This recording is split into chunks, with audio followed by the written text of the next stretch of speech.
नमस्कार, मैं हूं मृत्युंजय कुमार झा और आज हम आपको बताएंगे कि जिस तरह से मानसून फुल स्पीड में है, अब मानसून का ताज़ा हाल क्या है और इसका इम्पैक्ट अब मार्केट पर क्या होने वाला है। लेकिन सबसे पहले नज़र 3 बम्पर कॉल पे, जहां पर आपको सबसे ज़्यादा मुनाफा इंट्राडे में मिल सकता है, ये हम आपको बताने जा रहे हैं। और आज की पहली कॉल है जहाँ पर आप ट्रेड कर सकते हैं, इंट्राडे में मुनाफा कमा सकते हैं। मोतीलाल ओसवाल की सिल्वर, जहाँ पर बाइंग की राय दी गई है 47,550 के स्तर पर, लक्ष्य होगा 48,250 का। 47,200 रुपये के स्तर पर आप स्टॉप लॉस लगा सकते हैं।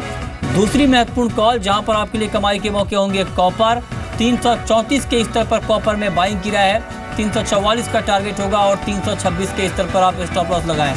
तीसरी कॉल जहां पर आप ट्रेड कर सकते हैं, मुनाफा कमा सकते हैं आज, क्रूड और क्रूड में 3100 के स्तर पर बाइंग की राय है, 3150 का टारगेट होगा, 3070 के स्तर पर आप स्टॉप लॉस लगा सकते हैं। ये कुछ महत्वपूर्ण कॉल है जहां पर आप ट्रेड कर सकते हैं। मार्केट में ट्रेड करिए लेकिन स्टॉप लॉस जरूर लगाइए।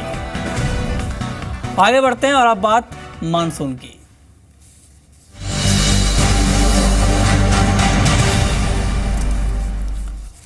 और मानसून को लेकर लगातार अच्छी खबरें आ रही हैं। अब सीजन में मानसून करीब 4% सरप्लस हो चुका है, जो कि जून में 11% की डेफिसिट यहां पर देखने को मिला था। लेकिन अब मानसून की रफ्तार काफ़ी ज़्यादा जुलाई के महीने में बढ़ी है और मंगलवार को देश भर में सामान्य के मुकाबले 31% ज़्यादा बारिश हुई है। और अच्छी बात यह है कि जो कृषि उत्पादक वाले क्षेत्र हैं वहाँ पर काफ़ी अच्छी बारिश हुई है और अगले कुछ दिनों में उत्तरी, पश्चिमी और पूर्वी भारत में भारी बारिश के आसार जताए गए हैं। मध्य भारत को लेकर अच्छी खबर यह है क्योंकि वहाँ पर बाढ़ के हालात बने थे, मध्य प्रदेश में भीषण बाढ़ आई थी, लेकिन अब वहाँ पर बारिश की रफ्तार थोड़ी कम होगी ताकि वहाँ पर कुछ ना कुछ यहाँ पर बाढ़ से राहत मिल सके। बातचीत करने के लिए हमारे साथ महेश पलावत है स्काईमेट के। सर, स्वागत है आपका जी बिजनेस पर। अब जुलाई के महीने में पिछले 13-14 दिनों में काफ़ी अच्छी रफ्तार रही है मानसून की। अगले 15 दिन की रफ्तार आप क्या देख पा रहे हैं? देखिए, अभी जैसे आपने बताया कि 4% ऊपर चल रहा है मानसून और इसका मेन कंट्रीब्यूशन जो रहा है वो मध्य प्रदेश का रहा है। जो मध्य प्रदेश में heavy to very heavy rain हुई है और अब आगे अगले 24 घंटे तक तो मध्य प्रदेश के ऊपरी भागों में और गुजरात के कुछ हिस्सों में और साउथ ईस्ट राजस्थान में बारिश रहेगी। उसके बाद मानसून ट्रफ धीरे धीरे तराई की तरफ आ जाएगा, यानी फुटहिल्स ऑफ हिमालय की तरफ। तो यूपी, बिहार, हरियाणा, पंजाब और दिल्ली, इन इलाकों में जो कई दिनों से अच्छी बारिश नहीं हो रही थी, तो अगले 4-5 दिनों तक इन एरियो में काफी अच्छी बारिश होगी। और आप कह सकते हैं कि 18 जुलाई तक ये सारे इलाकों में बहुत अच्छी बारिश होगी, पूरे गंगा के मैदानी क्षेत्रों में और ईस्ट इंडिया में भी, नॉर्थ ईस्ट में भी बढ़ जाएगी बारिश। लेकिन जो साउथ पेनिसुला है वहाँ और एमपी में बारिश थोड़ी घट जाएगी।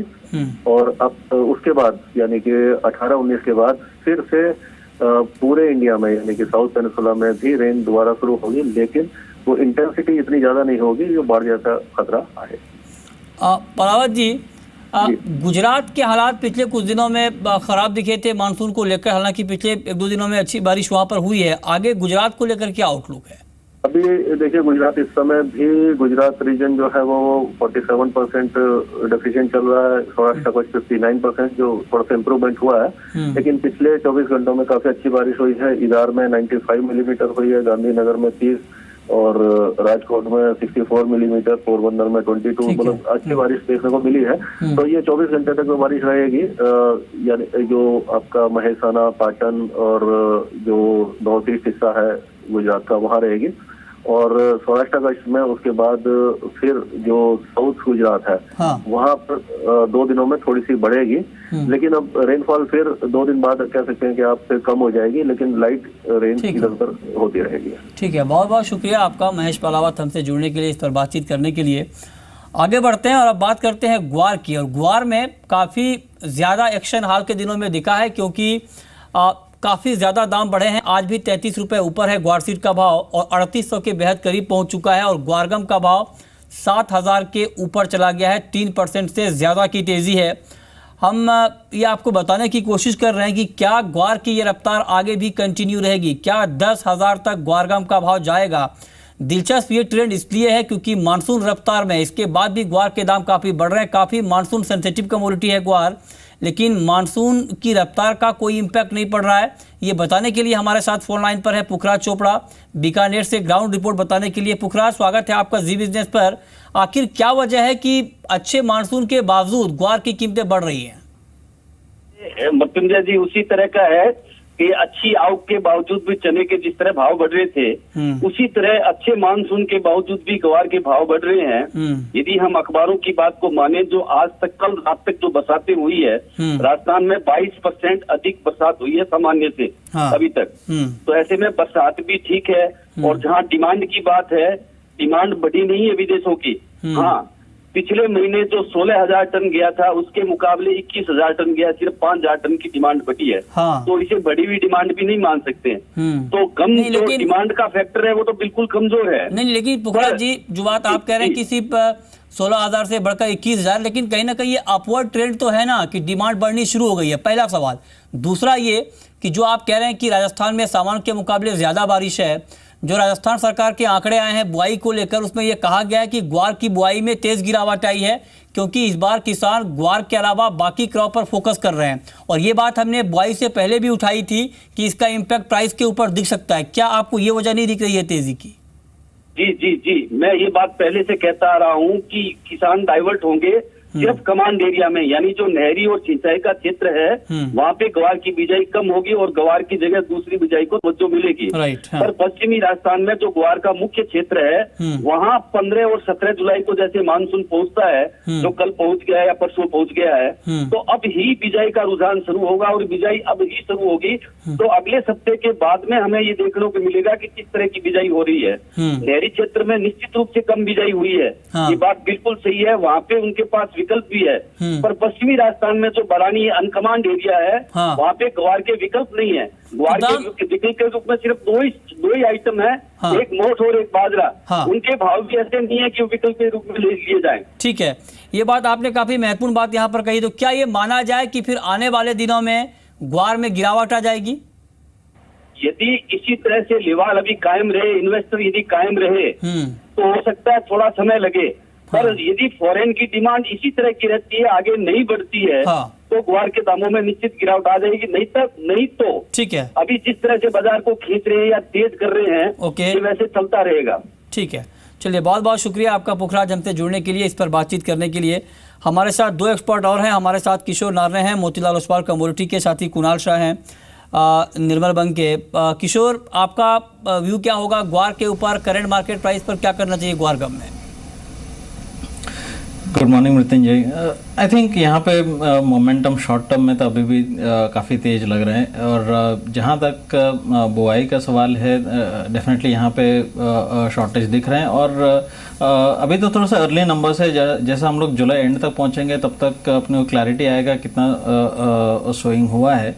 बट हाल फिलहाल के लिए तो बाइंग करना सजेस्ट करूंगा मैं। 3725 के आसपास सीड अक्टूबर वायदा और 3650 का स्टॉप लॉस के साथ 3875 और 3890 के आसपास का टारगेट्स के लिए।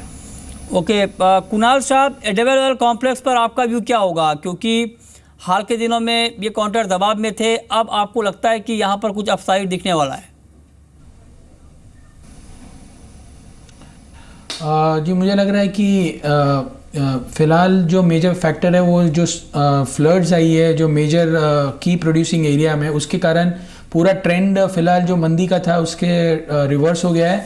अभी एक्सपेक्टेशन ऐसी हो रही है कि क्रॉप कम आएगी और क्रॉप कम आने के कारण एडिबल ऑयल और एडिबल सीड्स दोनों के प्राइसेस बढ़ रहे हैं। तो ये जो मोमेंटम है वो कंटिन्यू रह सकता है। अक्टूबर कॉन्ट्रैक्ट सोयाबीन 3890 38 3900 तक के लेवल्स आपको दिखा सकता है। और इवन सोया ऑयल में भी आपको इसके पीछे अपसाइड देखने मिल सकती है। किशोर, आपकी कॉल सोयाबीन, सोया तेल और मस्टर्ड के ऊपर इंट्राडे के लिए क्या होगी? मैं सोयाबीन में तो अभी भी बाइंग सजेस्ट करूंगा। 3810 के आसपास बाइंग करना चाहिए 3760 के स्टॉप लॉस के साथ, और टारगेट्स रहेगा 3890। बट जहां तक ऑयल का सवाल है, आई थिंक ऑयल में मुझे लगता है कि थोड़ा सा मंदी आना चाहिए। तो रिफाइंड सोया 638 के आसपास इसमें बिकवाली करके चल सकते हैं, और 643 का स्टॉप लॉस के साथ 627 का टारगेट्स के लिए। जहाँ मस्टर्ड का सवाल है तो रबी क्रॉप है, हाल फिलहाल के लिए करंट मॉनसून रिलेटेड फंडामेंटल्स इसके ऊपर अप्लाई नहीं करता है और इसमें थोड़ा सा मंदी लग रहा है मुझे। तो 4920 के आसपास में इसका अगस्त वायदा बिकवाली का सलाह दूंगा और 4965 का स्टॉप लॉस के साथ 4850 के टारगेट के लिए। ठीक है, मसालों के ऊपर किशोर आपका कमेंट क्या होगा, स्पेशली जीरा, टर्मरिक और कोरिएंडर पे? आई थिंक जीरा में अभी भी स्ट्रेंथ है और वापस हम लोग आई थिंक 19,500 19,600 तक भी अपसाइड देख सकते हैं। थोड़ा सा डिप्स में इसमें खरीदारी करना चाहिए 18,870 का स्टॉप लॉस के साथ। और टर्मरिक हाल फिलहाल के लिए थोड़ा सा रेंज बाउंड का आशंका है और मुझे लगता है कि थोड़ा सा इसमें इंतज़ार करना चाहिए कि इसके एक्चुअल सोइंग फिगर्स आने तक।